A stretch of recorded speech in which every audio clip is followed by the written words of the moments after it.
Sveicināti atkal, man vārds ir Ansis vēl joprojām, un šobrīd mēs atrodamies mazā Skotijas pilsētiņā ar nosaukumu Dufftown.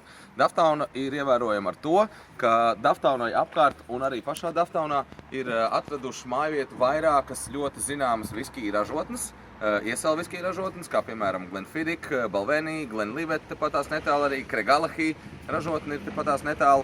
Aiz muguras man šeit šīs ielas pašā galā kreisajā pusē pēdējā māja ir ievērojama ar to, ka tā ir vieta, kurā ir piedzimis 1839. gadā neviens cits kā Glenfiddich viskija dibinātājs un Grants blendētā viskija pirmais master blenders, Williams Grants. Tātad 1839. gads ir vieta un laiks, kad Williams šeit ir piedzimis. Vēlāk gan viņa ģimene no šīs mājas diezgan ātri pārvācās prom. Un Dufftown, maza pilsētiņa šeit, kā mēs redzam, tiešām viss ir vienkopus.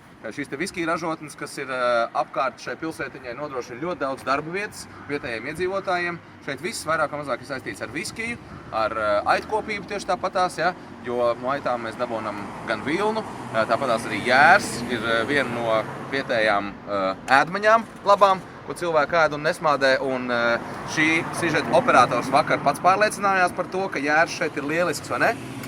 Jā, tā kā šim te pulksteņu tornim īsti nekāda sakara ar viskiju nav, tas ir vienkārši pilsētas pulksteņu tornis, bet svarīgi varbūt tas, ko jūs neredzat, šeit aiz stūra, uzreiz pa kreisu sākās iela, kurai ļoti nozīmīgs, zīmīgs nosaukums Balvenie Street.